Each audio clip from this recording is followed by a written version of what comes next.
I saw a post on the internet, probably Instagram, where Jennifer Aniston says that there's just like a whole generation of people who think that Friends is problematic. Yeah. Do you think it's problematic?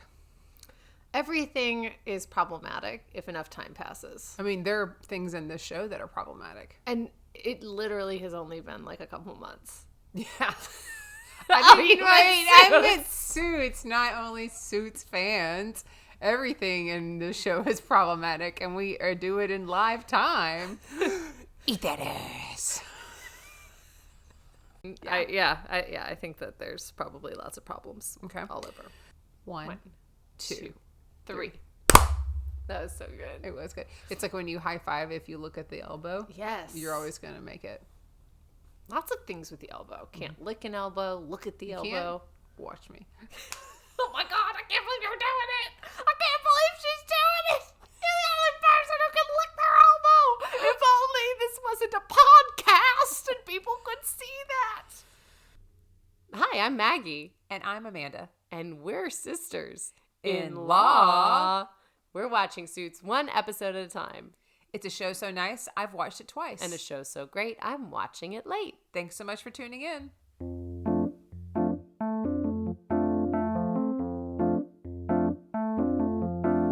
Maggie's never seen it and Amanda's obsessed. They don't wear fancy suits, they are casually dressed. They are sisters-in-law and they got a show about a law firm drama that aired a few years ago.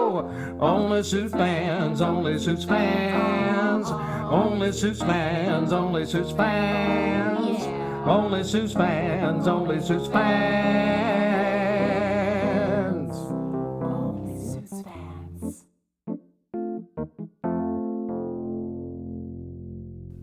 This is season 2, episode 15, Normandy. I haven't had Crystal Light in a minute, and that is so delicious. Raspberry lemonade. They don't always have it at my Albertsons. Our Albertsons. It's your store. That's the same. I don't go to Albertsons. Every time I go to the grocery store, I say, this is the last time I'm going to Albertsons. I was just there on Sunday. It's $1 more than things are at Target, which is $1 more than things are at Kroger, which is $1 more than things are at Walmart. It is so expensive. The problem here is that I'm usually on a time crunch. Mm-hmm. And I can get the same foods. You know where it is. I mean, like, You don't I'm a have to try creature and of find. sometimes I have to pick up a little something. But even if I'm picking up something out of the ordinary, I know exactly where it is. That's the thing about grocery stores. Is that you get super familiar, and now it's like they're the weighted blanket of grocery stores for me right now. They're my emotional support grocery store. Yeah.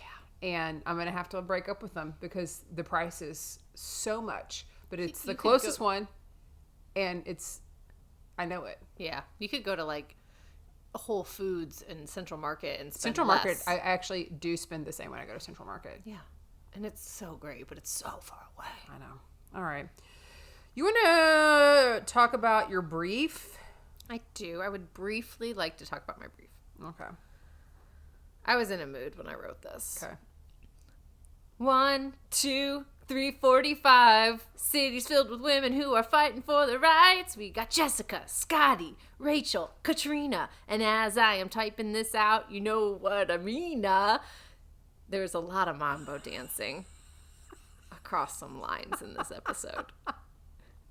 Katrina and Mike start off on rocky foot as they each steal ideas and discoveries from one another. Rachel hides her law school rejection and finally cries after Lewis lit lies. Scotty is back on her back on a private jet to help Harvey close some cases and open her legs. Jessica is getting into bed with someone, and it is not for sex. It's a merger with Edward Darby and his international powerhouse firm to finally put Daniel Hardman to rest. A real song and dance this episode and this brief. Margaret, Olivia Reith Austin. I can't even read mine. Please. I pass. Don't we get one pass? No, we never get a I pass. almost said semester. You can tell where my head is. We should call these semesters We should. of Harvey Specter School of Law. Yeah.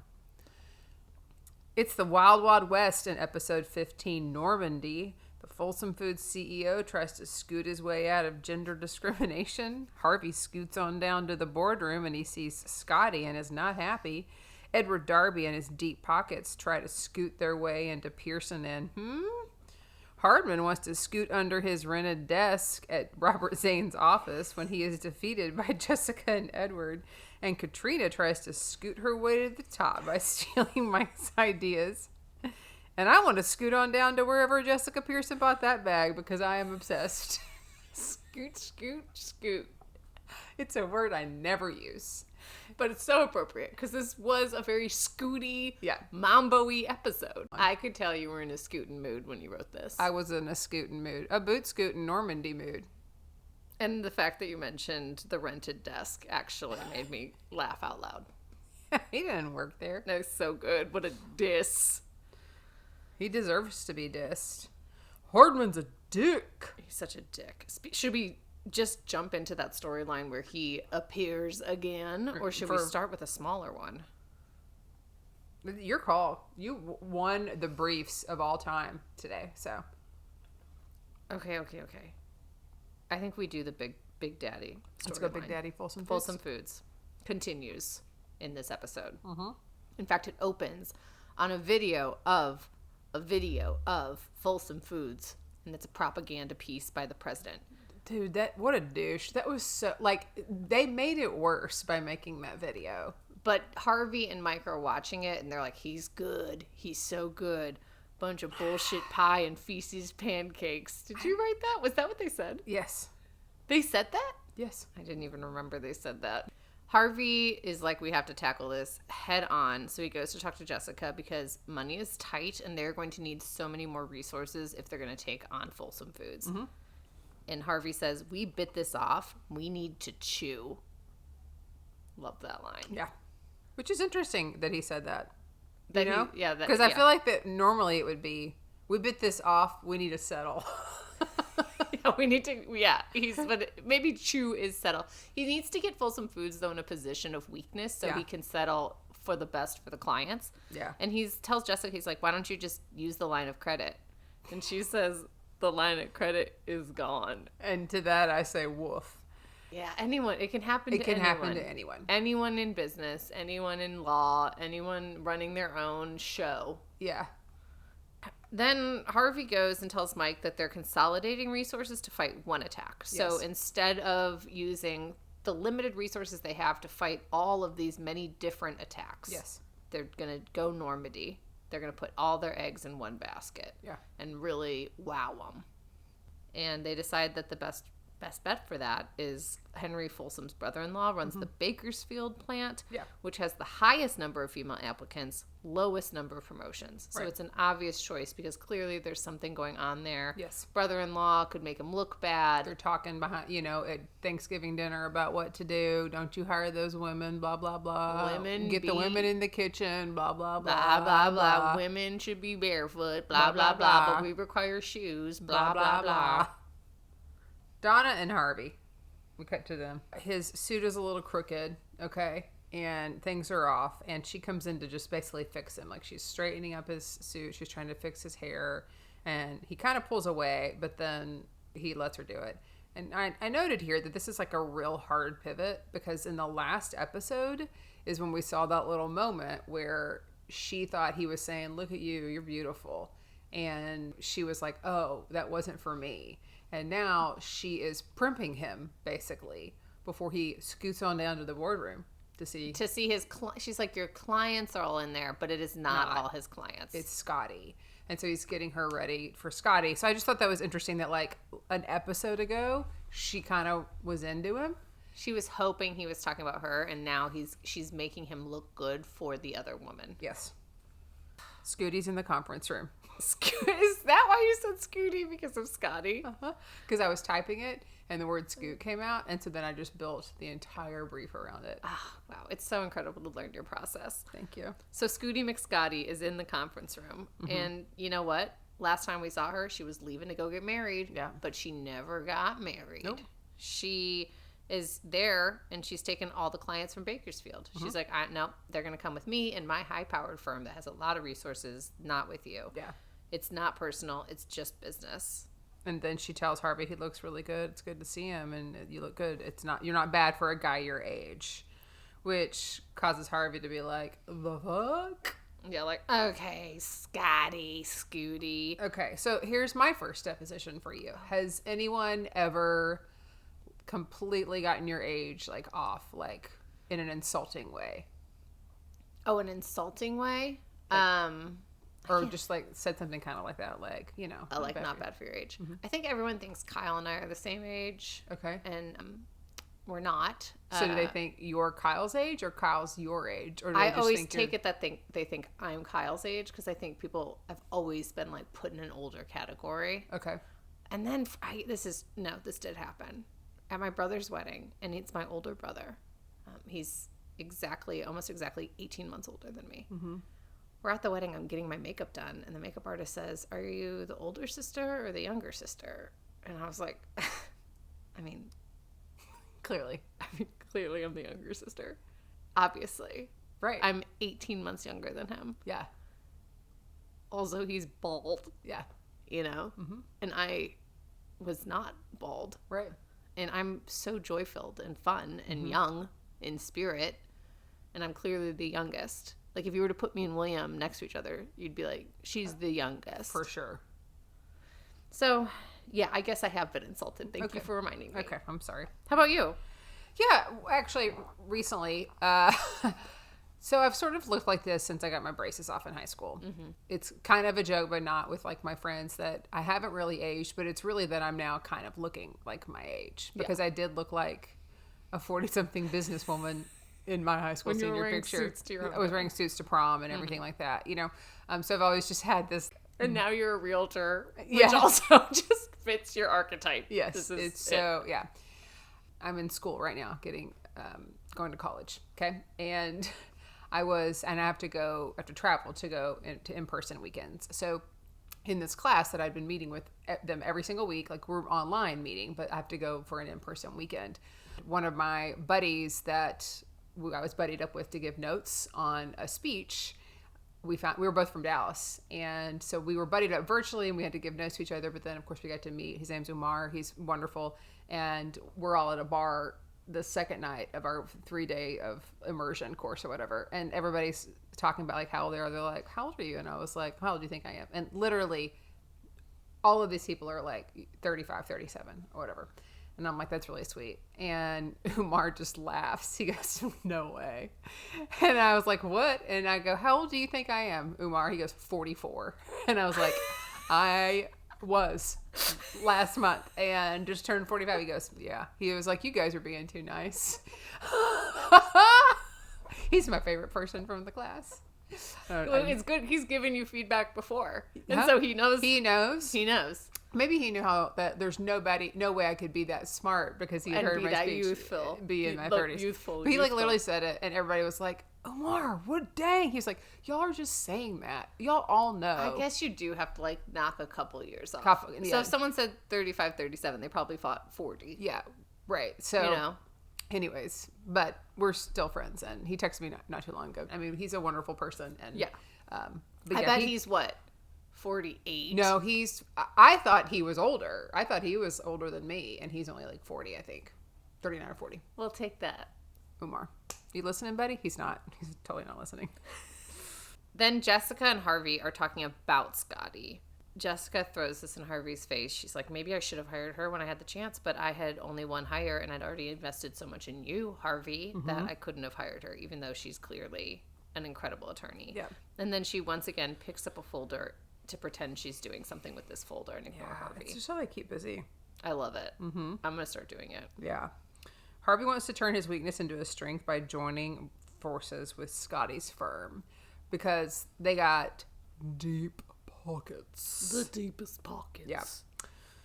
So Harvey wants to join forces with Scotty's firm, but Harvey does not want to work with Scotty. Yeah, he wants them for their money, but he doesn't want them for Scotty. Right. He can't trust Scotty because she slept with him when she was engaged. Yeah. Harvey and Mike are talking about it, Harvey's like, we're going to put all our resources. We have all these resources. And then Mike says that we're going to lose because of Normandy. Like, it jogs something in his head. And they realize they actually have to do a sneak attack. Yep. They can't go for the most obvious. Now that they have resources, they need to go for the hardest to win. Because if they win that, then it's domino effect. Which is a smart strategy. So smart. In the meantime, Scotty and Donna have this interaction. Donna says, don't screw with him. And Scotty says, don't screw with him or don't screw him. Donna says, are you able to do one without the other? So she is like fiercely protective of Harvey. And Scotty also is approaching Donna for this advice. Yes. Scotty knows that Donna is the key to Harvey. Yep. Harvey and Scotty meet up because, of course, they're going to have to work together on this. Yes. You can't just take the money and not take the money and run. Yeah, you can't just do it. So they've, like I said, decided that they're not going to do Bakersfield. They're going for the dumbest place, but they don't want Anybody to know. They don't want Hardman to know in particular. Right. So they line up depositions in all 7 cities. No, all 45 cities. So they're going all over. They even buy a plane ticket for Harvey to go to Bakersfield.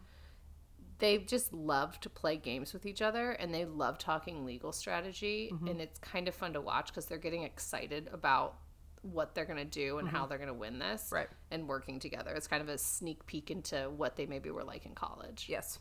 Or in law school. So Scotty and Harvey are on the private jet. They're talking about like combining and how they're basically fighting over like whose city is better. They're like, we should be one office in the city. And Harvey means the city of New York City. Even though this is filmed in Toronto.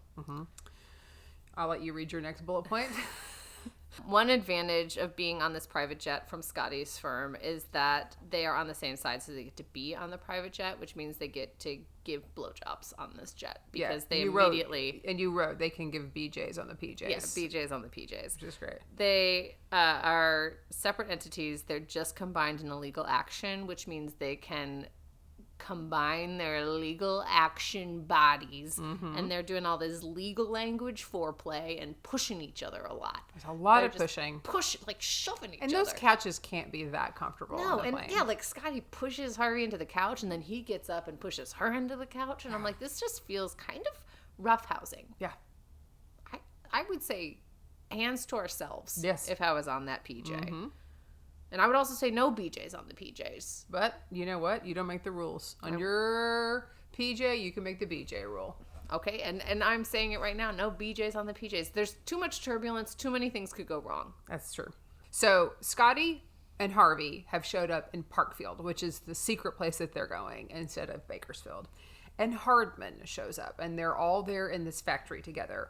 Hardman saw Scotty's flight pattern. He was able to see that the private jet was going to Parkfield, even though Harvey had a flight booked to Bakersfield. He's like, I wonder what he did. So this is not noted here, but I do have just a question. Is that legal back then for them to go and get, like, could somebody look up where I'm flying tomorrow?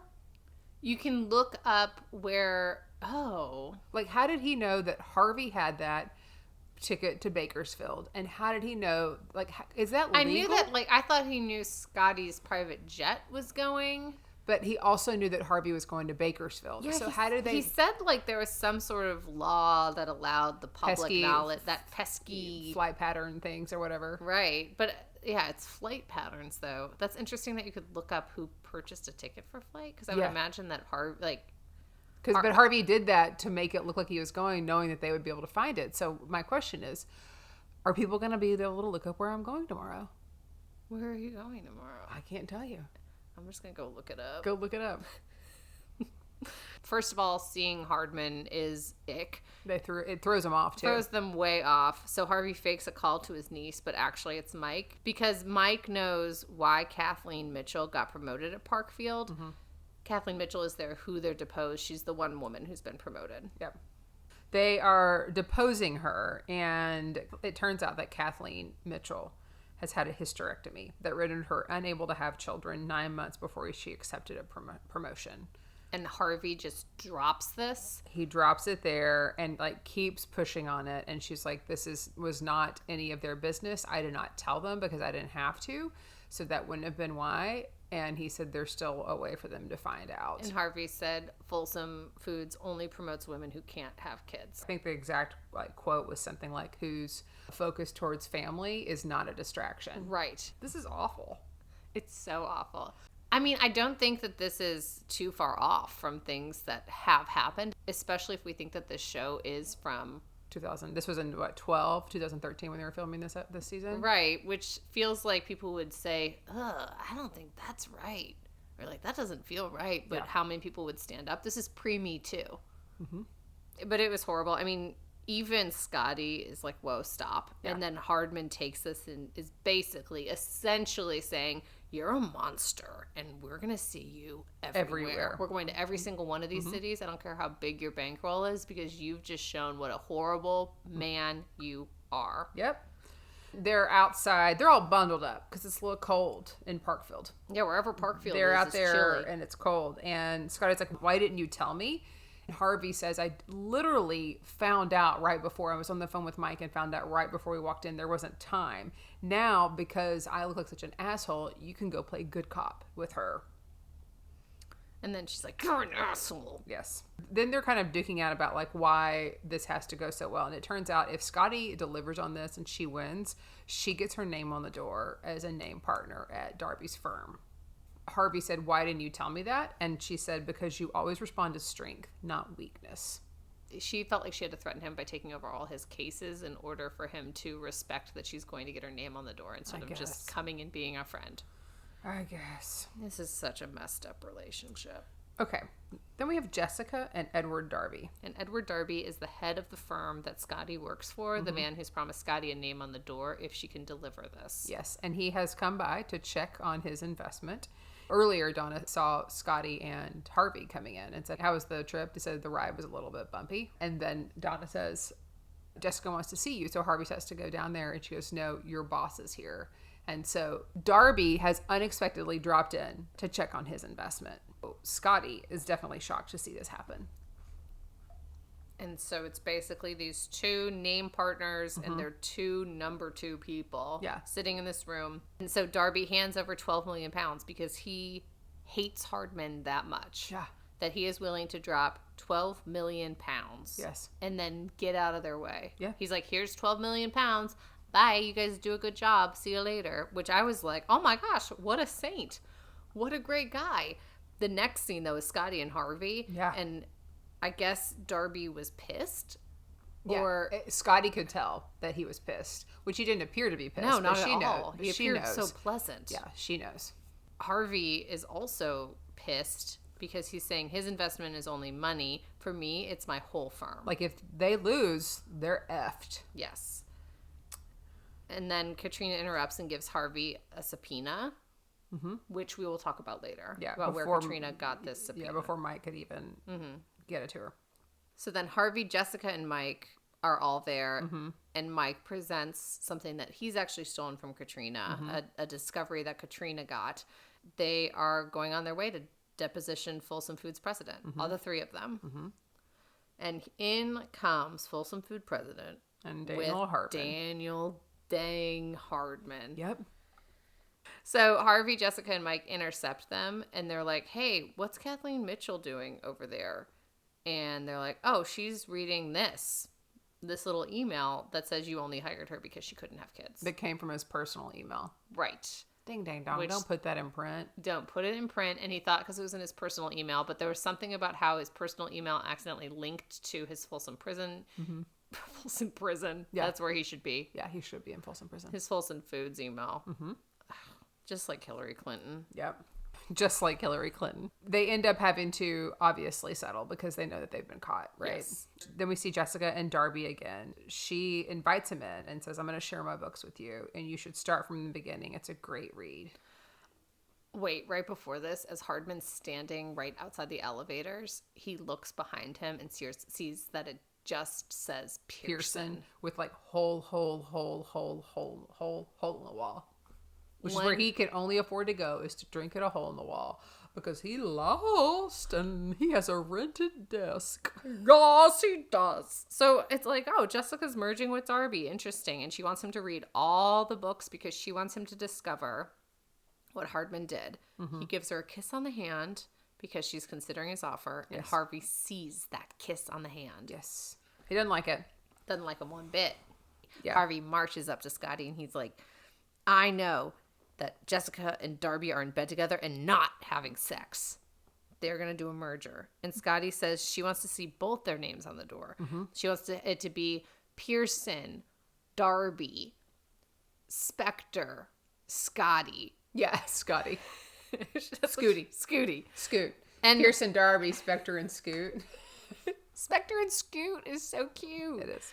But Harvey doesn't want this. And he's also pissed because this has been Scotty's plan all along. She knew the merger was coming, but didn't let him know. And this is just another thing that he's blindsided to and feels like she's hiding the ball.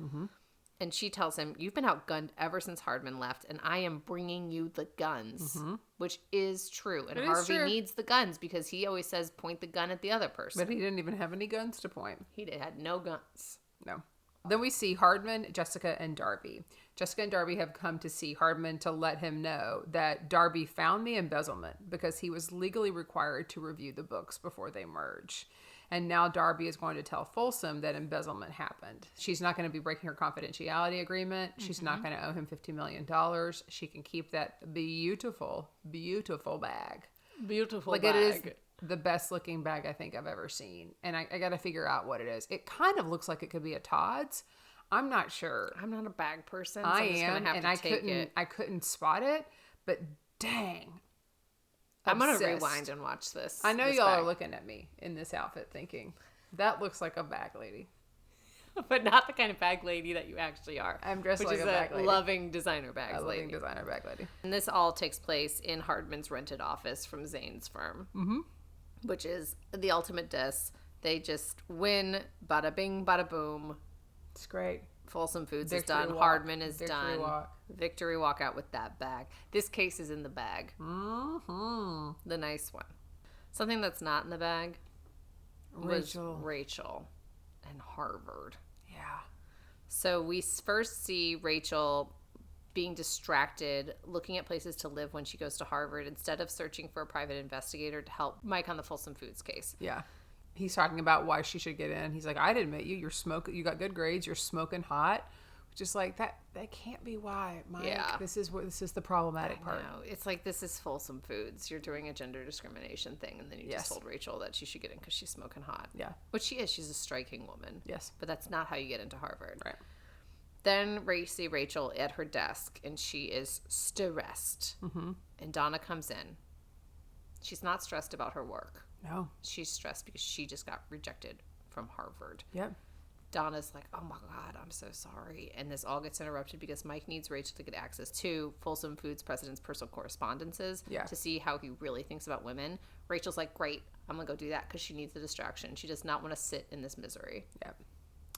So he's like, what's the matter with you? And she obviously won't tell him. Mike doesn't have the briefs ready now because, like, Rachel's been very distracted. And so Jessica says she's going to have to call Hardman and look like a fool. Thank you very much.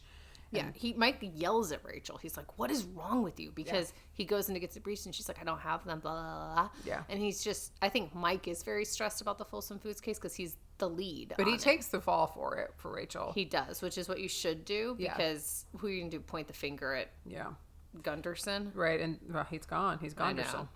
And then Rachel's back to touching her forehead again, I noted, because she is back she to didn't have an opportunity to do that for a while, but now she is back and she is stressed. Right. And that forehead needs a little rub. Yes, because she's not as confident right now. She's grieving. Yeah. And Mike is like, this is my fault, but it is really Rachel's. And he's like, just get it done. Like, he's really kind of aggressive. Then Katrina comes in with a box, and she's super sweet. And she's like, hey, sweetie, I need you to photocopy these files. And Rachel's like, actually, I'm doing this other stuff. I don't have the capacity. And she's like, who's you doing it for? And she's like, Mike Ross. And Katrina's like, Mike Ross is a first-year associate. And Mike Ross asked you for this, so don't do it. You're not a lawyer. You need to do your paralegal job.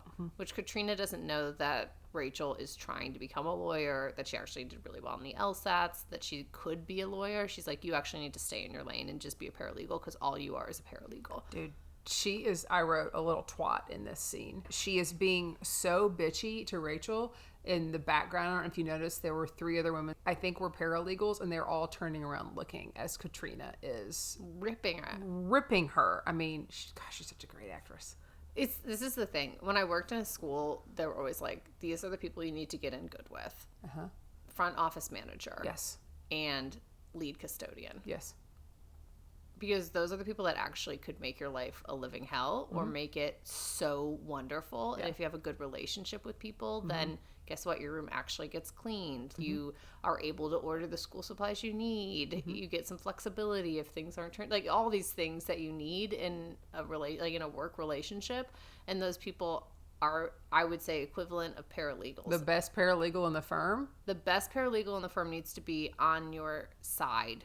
And Katrina is treating Rachel as if she is beneath her, and Rachel is far from beneath Katrina. Yeah, and my question here, Little Depot, is like, just what's your thought on like that pulling rank at work? I can see why Katrina did this, because she was more irritated about Mike Ross. She should have explained to Rachel more like, this is about Mike Ross asking you to do work that's not appropriate for you to do. And it's not like about your capacity or your capability. It's about, we have paralegals to do these things so that we can do these other things. And Mike Ross is asking you to do things that you shouldn't be doing. The intent was there. The execution was awful. The execution made it seem like it was Rachel's fault, as opposed to, actually, I'm on your team, Rachel, but as a 5th year, I am pulling rank. I need these things done so I can do my job. Yeah. So then Rachel is making these copies for Katrina, and she looks like she's about to cry. And Lewis is like, hey, can you pause the copier? I need to make some copies. And she's like, no. She's just clearly so stressed. And Lewis is like, hey, girl, I know why you're stressed. Norma told me. You're going to do great. You're going to get into Harvard. Like, it can be an anxious time, the wait, but I have no doubt you're going to get in. You rule. You go, girl. And then her eyes are just welled up. And he realizes she did not get in. No. Rachel says that lady that came in from Harvard, Sheila Saz, is the one that interviewed her, and he believes she suffered the slings and arrows of outrageous wrongness, and he is going to rectify this. Because he immediately thinks this was Sheila taking it out on Lewis by rejecting Rachel. So then we see Rachel and Mike. She found what Mike needed, and Mike and Rachel are both really irritated with Katrina at this point. Like, big time. Which we're going to talk about Mike and Katrina in the next storyline, but they're on the same team. They're like, whatever we have to do to stop Katrina, let's do it. So Lewis goes to confront Sheila about Rachel, and she calls him noble, which makes Lewis kind of shocked. And then she unbuttons her blouse, and she says, have at me, joust me. Yeah, it's so weird, these two. I know, the writers really are working something out. Yeah, they're working something out. Some real kinks. Lots of pushing, lots of shoving, lots of jousting, lots of bumps. Yeah. Post-bone, Lewis and Sheila talk about Rachel. Sheila says, Lewis, look at this stack. Read them. And it's like magna cum laude, summa cum laude. All these incredible resumes. And she goes, that's my reject pile. I really did like Rachel, but she doesn't stack up against the caliber of applicants that we're getting. Yeah. And Lewis is like, I promised her. And Sheila says she liked her, but sometimes good isn't good enough. Yeah. And Lewis looks like he's going to cry because he's so sad for her. There's a lot of tears. Yeah. Quick depot for you. Have you ever thought you just had something in the bag and then you didn't get it? Like, you're like, I thought I was going to get it, but just good wasn't good enough. You know what? I very rarely think I have something in the bag. And the few times that I'm like, I got this in the bag, I also right size it and say, like, I got 3rd place on this, or I got 2nd place on this, and then I'm usually right. But then I recently had someone tell me, like, you should just believe in yourself that you're going to get 1st place. Yeah. And don't automatically believe or strive for the 2nd or 3rd. Yeah. But it's more like, for me, I'm like, I'm very confident that I did get that. Yeah. That's fair. Okay. Because sometimes good is good enough. Yeah, that's true. Lewis takes his tears and he uses it as fuel to go talk to Rachel. And it's late at night, and Rachel looks up and she goes, what is it, Lewis? With these hopeful eyes. And he sits down because he has a hard truth to tell her. And then he lies. Yeah. And he says that she didn't get in because he let her down, and he blames it all on his relationship with Sheila. Mm-hmm. He says, I had this relationship. It went sour. You are so talented. You are an incredible mind. You will be a great attorney anywhere. And she goes, but not Harvard. Yep. And it won't be Harvard. Then he leaves, and Rachel cries. Yeah. Big And cries. big Big bad- mad went to big cry. Big cries. And I don't know if you remember this, but I wrote one of my first hopes for season 1 was that we'd see Rachel cry. Mm. And here she is, bawling. And I was just like, that's it. You need to get it out, That's girl. it, Rachel Zane. I Gotta get it believe out. you. I believe you now. I believe you as who you are. She's a good crier. She was a good crier. She was. She had some good tears. Okay, third and final storyline. Katrina. Mike is working on Bakersfield. He's the lead. She's in there, and he walks in, and she starts giving him all these orders. Yeah, he's like barking stuff. He's like, we need statistics. And then she's like, oh, like these statistics, and rattles off everything. And then he's like, yeah, but that doesn't account for. And then she's like, this percentage. And then she is prepared. He thinks that he's so smart, but Katrina is very prepared. And she says, Jessica assigned me to this, so you need to get out of the way. And here we go. Which we find out she didn't actually assign her. Katrina asked to be put on it. And then she said, okay, which then Katrina says is technically being assigned. It's true. It's A true. bunch of fucking attorneys, dude. Can you Are imagine? such attorneys. Can you imagine? I can. That conversation where Mike finds out that Katrina wasn't assigned by Jessica, but requested to be assigned by Jessica, was when Mike goes in to tell Katrina, it's totally cool if you take Bakersfield, because they've switched strategies Right. at that point, and they're no longer going to be looking into Bakersfield and starting with there. They're going to be starting with Parkfield. Right. Is that Parkfield? Parkfield. And Bakersfield? Yeah. It's awful that the writers were lazy. They're trying to write those weird sex scenes. They were so caught up in the bedroom and the PJs and the BJs. They could not think of cities that sounded more different than Parkfield and Bakersfield. It's like fields full of bakers, fields full of parks. Yeah. Can we get something else like Creek? Yeah. Creektown. Creek Town. Yeah. Creek City. Whatever. Or just like Toledo. I mean, like, it doesn't matter. Call it a real city. Yeah. Like, be like a city that we know. Yeah, they call these small, weird field towns. If any of the writers are listening right now, We'd love to have you on the podcast. We would love to have you on the podcast. Great job with the BJs on the PJs, honestly. Yeah. So Mike's problem with Katrina, they have this confrontation, and he's like, my problem with you is how you got here. And she's like, actually, that's funny, because my problem with you is how I got here too. Right. Because she wanted to get into Pearson Hardman, Pearson, ... Pearson kiss my ass. Yeah. And work with Harvey. She wanted that so bad. Yes. And then she realizes the only reason she's there is because Mike It's the made insurance a big boo-boo. protection. Yeah. And that's so frustrating. And he's like, well, then you didn't have to come. And she goes, I had already given my notice, you dum-dum. Yeah. I already gave my notice. So that's why I couldn't back out of a job. I need to have a job, you idiot. Right. And then she's like, stop taking everything so personal. Get over it. Yeah, she is. I love her. I get her. I love it. I really do love her. The character, she stirs it up. She stirs it up. I think she's going to discover Mike, because this scene was like toe to toe. And Mike is smart, but Katrina is knowledgeable and prepared. Yeah, that's fair. So then Katrina steals Mike's idea. She gets this from Rachel, because when she's talking to Rachel about the things she needs photocopied, she asks what she's working on for Mike, gets the idea, finds it faster, and she's going to steal it.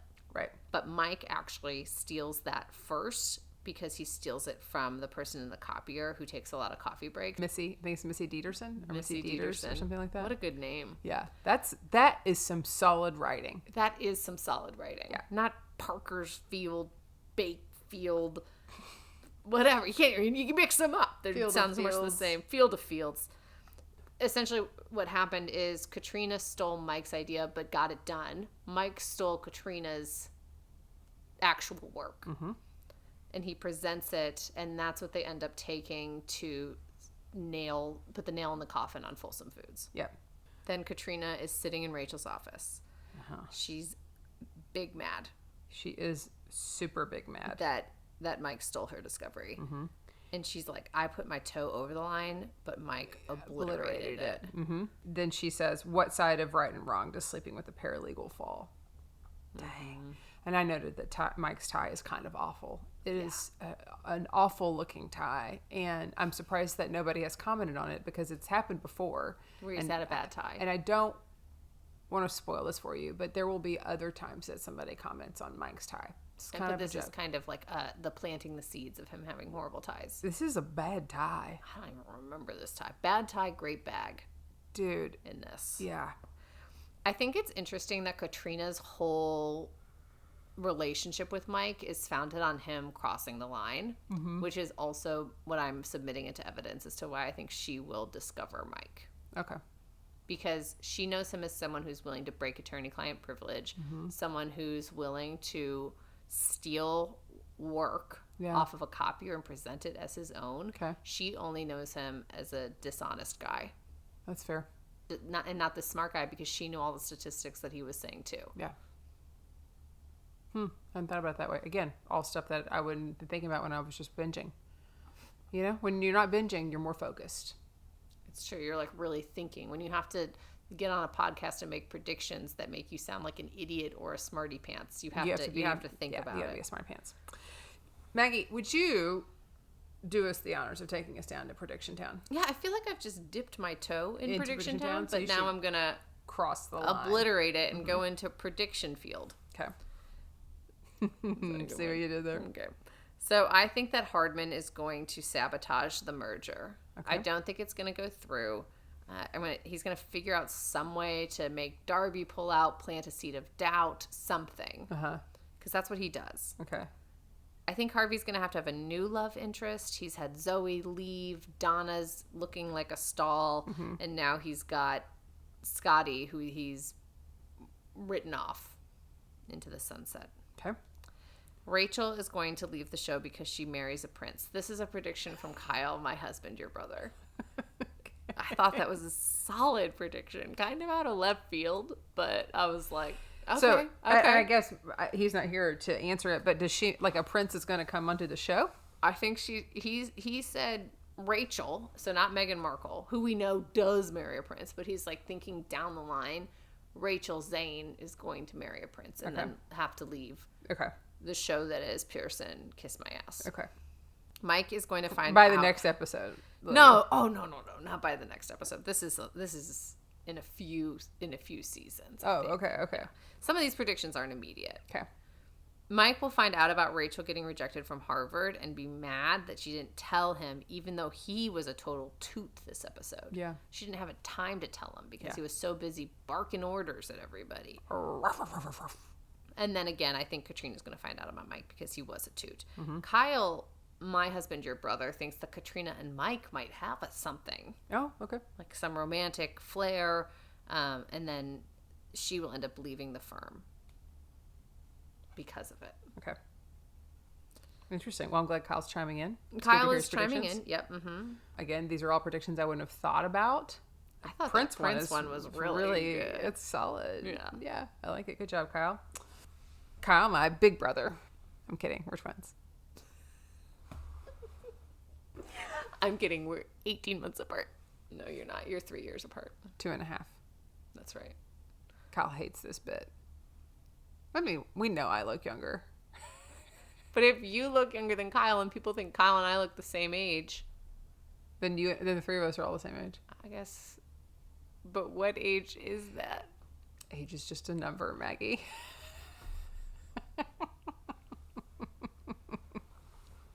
It really is. It's just a number. And a state of mind. It is. I don't know if you follow us. Okay. Thanks so much for tuning in. You can follow us on TikTok, Instagram, and YouTube. You can listen on Apple, Spotify, or anywhere else you get your podcast. Make sure to like, subscribe, and leave a review. And if you don't have anything nice to say, you can just 1, 2, 3, 4, 5. You can eat it. Is that okay? It's great. Now I'm thinking about a Mambo number 5, like a little Mambo candies. Or Mambos. They're called Mambos. Yeah, this is Mambo. Mambo number 5, yeah. It's masculine. With Mambo number 5, he really got a lot of names in there. He really did. He has like a ton of different people. 5 of them. But he has a lot more. He keeps naming them as you keep going through the song. Does he? I don't know if these are all of his exes or if these are people he wants to date. I have a distinct memory of this song being popular when I was in elementary school. That and tracks. Playing in gym class. So if you're in elementary school, I was in high school or college. I think so. Yeah. But age is nothing but a number. That's right. Just a state of mind. 1, 2, 3, 4, 5. Everybody in the house gonna mom and ride to the liquor store on the corner. And I really don't wanna be a buzz like I had last week. I must stay deep, cause talk is cheap. I like Angela, Pamela, Sandra, and Rita. And as I continue, they're getting sweeter. So what can I do? I really bag you, my lord. To me, flirting is just like a sport. Anything fly, it's all good. Let me jump in, please sing in the trumpet. A little bit of Monica in my life, a little bit of Erica